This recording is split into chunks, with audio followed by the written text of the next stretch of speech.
Well, thank you. Everybody can hear me? Wait. Okay, cool. All right. Well, welcome to the January Nuance Tech Talk, first of 2023 here. I'm Eric Roth, a member of the Nuance BioCryo team. And so this topic, I was a little hesitant to present on, but the more I discussed it with people, the more, curious nods I got of, yeah, I could actually use a hand with that, or, well, no pun intended.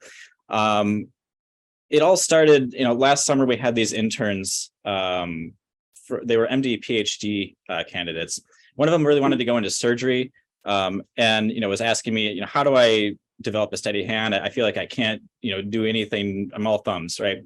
And I've given these tips and tricks to people before, but we were eating pizza at the time. And I said, you know what, I'll write you an email. And so I started writing, and this ended up being, I thought, oh, wow, I've got like an hour's worth of material here. So started working up PowerPoint here. A lot of people think that they either do or don't have a steady hand. What I've learned is that this is a skill which can be, taught, it can be acquired, it can be improved upon. It's, mastery through repetition, right? So the more comfortable we get with that, the more confident we get with that. So I've got, I put up this funny little cartoon here. I feel like a lot of people work very hard and try very hard at things. And if they maybe take a little slightly different approach, the idea, right, work smarter, not harder. So I'm hoping I can, help y'all get out of here before 11. This, cartoon illustrates a lot of times I get roped into projects simply because the degree of difficulty or the sample is really rare and really no mistakes can be made. And so, that's where I get called in to do the work. And so hopefully I can pass on some of these tips to you and that so you can handle your samples as well. Okay, there we are. So, I'll cover a few different topics here. I'm not going to spend long on my little summary slide. So hand tremors, a lot of these are very obvious, and a lot of these little tips and tricks are obvious too. But when you combine them together, I really think that anybody can acquire the skill of steady-handedness. And it starts with realizing what's causing these problems, right? So obviously stress. Obviously, if you don't have enough sleep, if you're drinking too much coffee, we want to avoid that. Certainly, there's some medical conditions that can cause unsteady-handedness, but we try to mitigate as much as we can. So it helps to know when you're going to need a steady hand, right? I mean, I love coffee. I drink it frequently, but there are days when, hey, I really need to have a level hand here. So, it starts with being well rested. There's some dietary things you can do. I'm going to go over these in more detail here. So again, it starts with rest, right? I knew this instinctually, but so I put a little bit of reading into it and found a few interesting topics. I've got references at the end.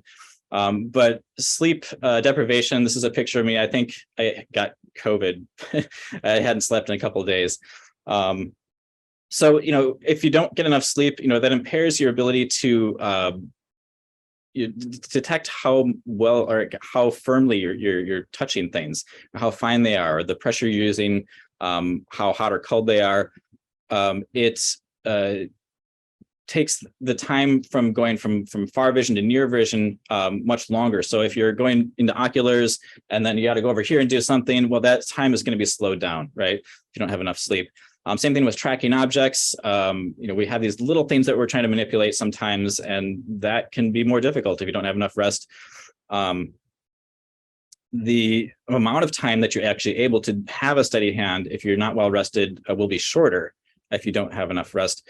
And then, of course, we get distracted much easier. We get frustrated, and we're not as patient if we're tired and grumpy. So make sure you get a good night's sleep. There's a slide. Okay. So diet, obviously don't drink a bunch of coffee, like I mentioned.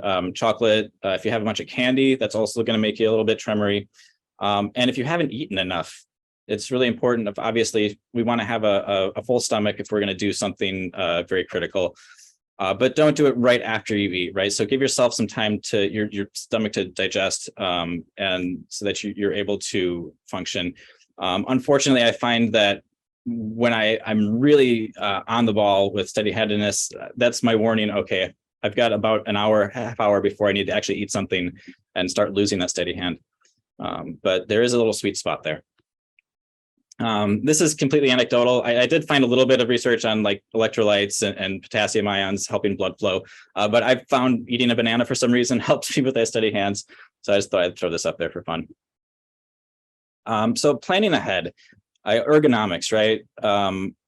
And this starts with lab design, right? So here you have a little preview of what you're going to be seeing in B530 here when our new 1400 opens up, hopefully mid-February. We're going to be doing our cryo over there. But I spent some time, planning out a workflow, having plenty of open bench space, right? We want that as well. And we also want to plan ahead with where you're putting little things. And then also, how long is this going to take, right? Sometimes if I'm doing immunolabeling, for example, just setting up all these little droplets and mixing up all my reagents, everything that literally takes half a day. So if I'm going to do immunolabeling, I'm not just going to sit down and start hammering out my grids. I really need to plan ahead, take your time, do it once, but do it correct, right? And then you have your data at the end of the day.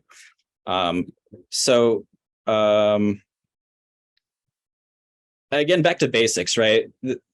This seems like something that I feel like a lot of people don't know how to do and are maybe afraid to ask because it seems basic, but I thought I would just cover it briefly.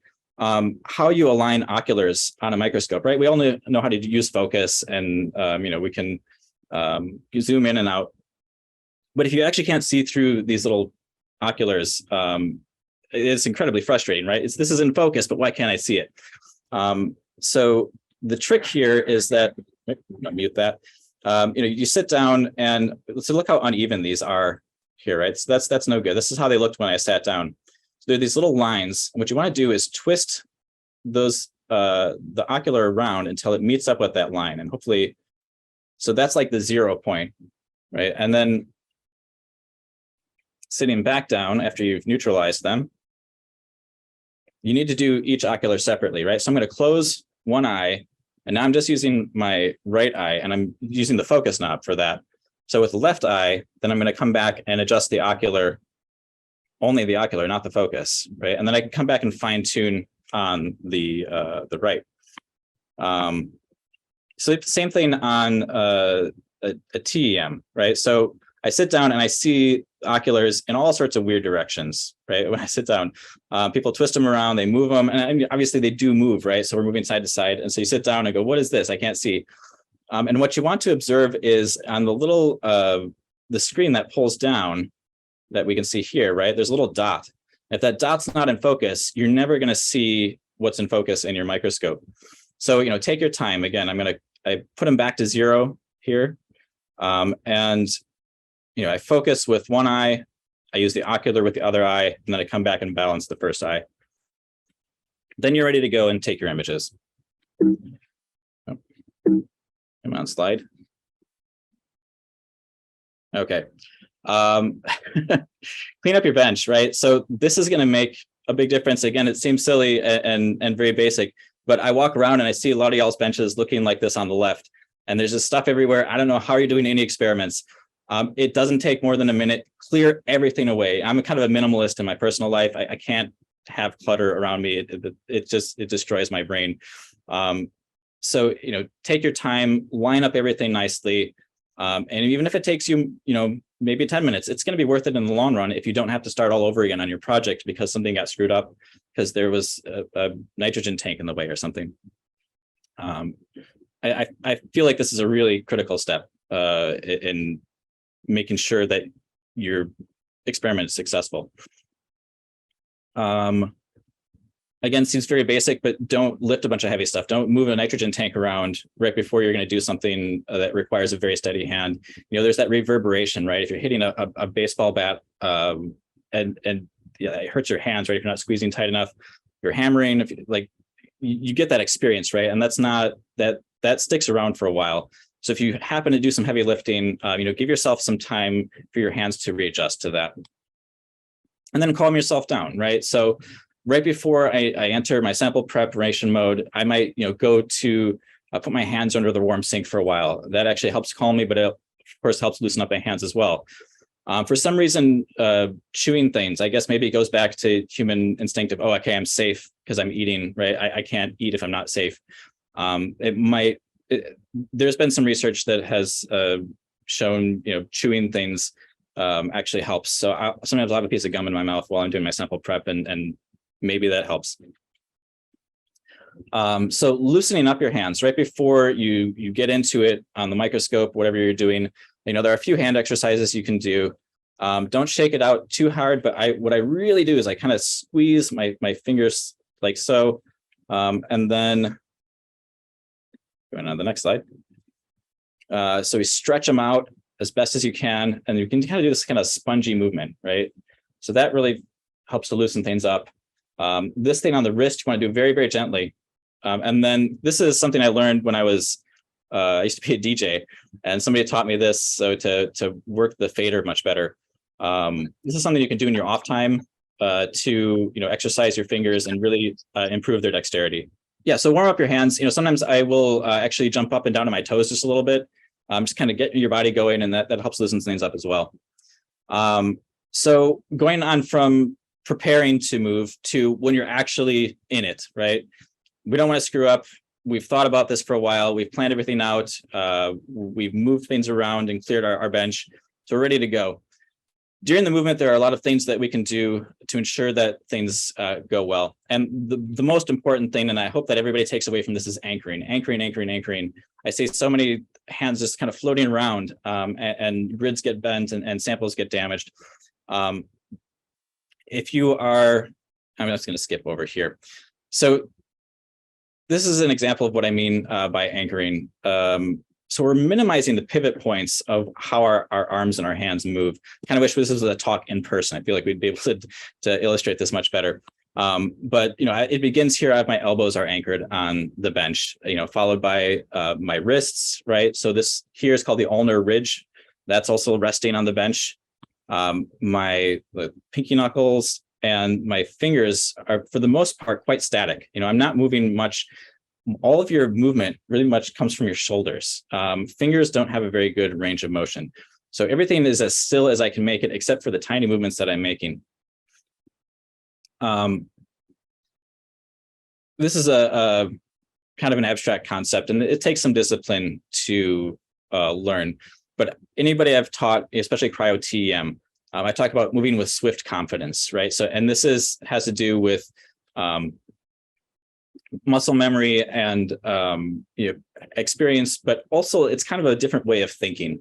What you want to do anytime you have a critical movement is before you attempt it, think about every little part of it, every little muscle that's going to move. Okay, I've got to lift this lid here. I've got to move my hand over this way. I've got to squeeze here, grab this tweezers here, put that there. And then rather than thinking about it while you're doing it, you just kind of pull the trigger and go for it. Hesitation is where things can go wrong. If you start feeling unsure of yourself. So it's kind of like you're writing a computer program and just clicking execute, or, you're doing a dance that you already know. Again, obviously it takes some practice. You want to know what you're doing beforehand, but practice can be a part of this as well. So what I have here is sort of an example here. I need to move my grid from the liquid ethane into the liquid nitrogen without messing it up. I do not have a grid in my tweezers there. So what I'm doing is kind of practicing that movement, and I kind of get that down. And again, you'll see my fingers aren't moving at all. It's just my hands for the most part. So now I'm coming over and doing the real thing.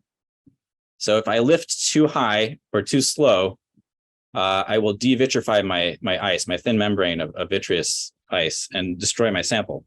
So that movement's got to be done quickly, confidently, and it's got to be kept under nitrogen for the whole time. So here and here as well. So now I've got to take my grid from the grid box and move it into my little hand doer. So I say I moved the doer nice and close, right? Again, ergonomics. I just reach in there and grab it real fast. And now I'm thinking again, okay, I need to put it back in the doer. And so it's just, whoop, that's it. It's just one continuous flowing movement. And then in the middle here, to show you it's not a fluke, right? So I can do this over repeatedly. Okay, boop, there we are. So then I can ensure that I'm not losing my thin ice, my very delicate vitreous sample, drug sample, or whatever we're looking at. Okay, full arm movement. So I was talking about not moving your fingers at all with things, and this is something people aren't used to, because when we write, we learn to write with our fingers, but our fingers have a very short range of movement. So if you're going to do any sweeping movements, just your fingers, they physically can't move that. So the best way to approach things, especially when you're handling tweezers, is you want to have them rigid in your hands, and you're only moving with your shoulder. It's a different thing. It takes some time to learn this type of movement. This is something that people spent a lot of time learning before we're able to print out nice letters. So if you observe here, the one in the middle, of course, is sped up, but I'm not really moving my fingers at all. What I'm doing is all this movement comes from the shoulder, right? And so this would be impossible to do if I was just writing with my fingers. So you can see here, this is an example. This gentleman's hand is not moving at all. It's just this, it's all the movements coming from the shoulder. And so this is something that can be applicable to your everyday life, or especially sample preparation. I find it's incredibly beneficial. Sometimes we have those moments, those 2 or 3 seconds that are critical to, okay, this is going to make or break my sample or my experiment or my grid. This is a little trick that you can do. It's a breathing technique that I employ frequently, especially if I'm doing like cryo-ultramicrotomy or something. And I need to move this tiny little frozen section onto my grid without it flying away. And I'm using a single hair from a canine on the end of a tool.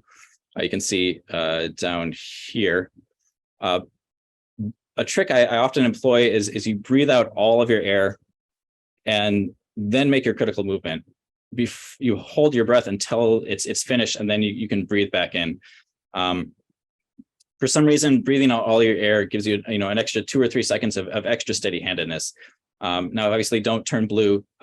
So if you didn't finish it, you didn't succeed, back away, take a moment, take a nice couple of nice deep breaths in, breathe out all of your air slowly, and then go into it. Try to make your movement, and hopefully you succeed the second or third time. And know when to back away. Again, this goes back to working smarter, not harder. We all have a certain attention span for things. If you start feeling yourself getting hesitant, I'm getting impatient, or rushing things, right? We're on the nano scale here, and so any mistakes we usually don't know until we get to the microscope. One small mistake at the beginning will cascade down to the end, and then you won't get any good data.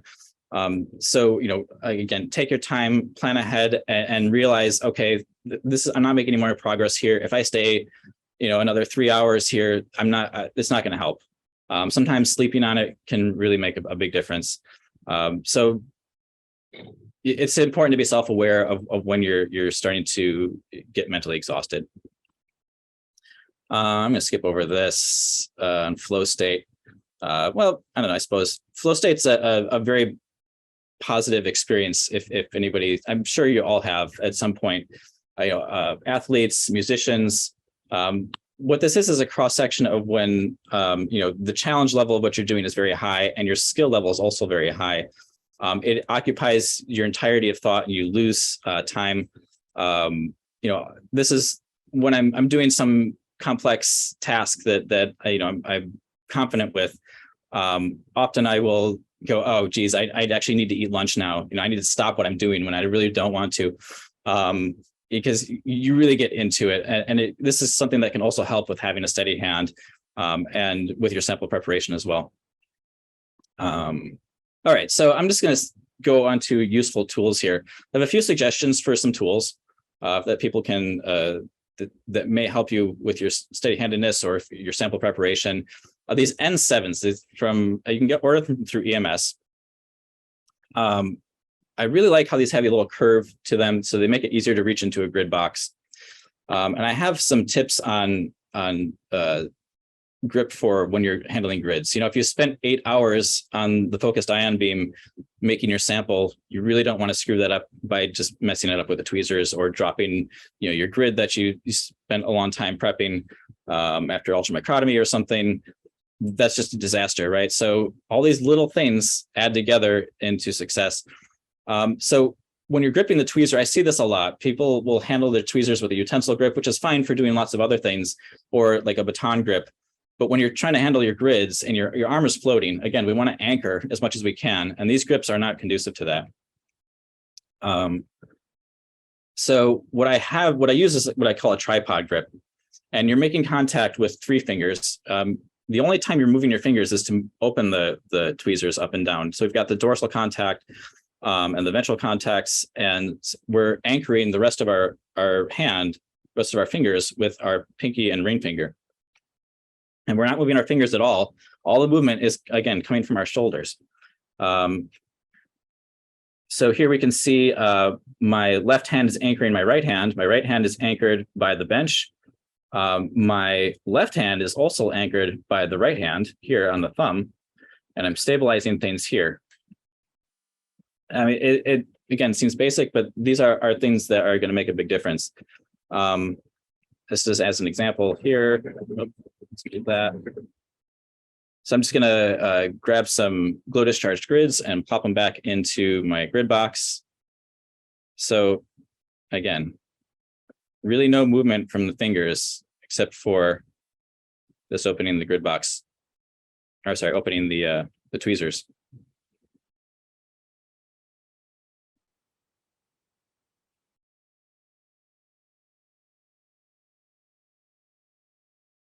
All right, so another useful tool that I employ is micro manipulator, right? So why have a steady hand when you can have a tool that does it for you? So we have, I have one at home. There's one on display here at Northwestern. I've got one mounted to the ultramicrotome for cryo ultramicrotomy. And so you can see what you can do is hook up your little tool here, and then you can dial in your XYZ movement. A little video here. So what this micromanipulator is designed to do is to hold a pair of tweezers magnetically. So you plop that in there. So now I don't have to hold my tweezers. I can spend all my concentration on my right hand with the eyelash manipulator, moving my sections onto my grid. You'll see I can just twist it here and there, and just really line things up nicely, and then I don't have to worry about it. Now, I do find that under oculars, I'm a bit ambidextrous. I'm not in my everyday life, but when we're looking under there, that can work. And you may experience that as well. That's something that people play around with a lot. Again, anchoring, so we've got armrests built into this machine here. And these can be adjusted. They can be swung out or moved in and out. And there's a handrest here as well. So that is, good design. Leica has great ergonomics. These oculars are really easy to move. And if you don't have an anchor point, you can make your own. So artists for hundreds of years have used these things called maul sticks. And so you can take a stick, or you can build your own anchor points into your equipment, whatever you're using. And so that will help with steady-handedness as well. Again, the more you can reduce any pivot points, the better. So I just want to thank everybody for attending this fun talk today.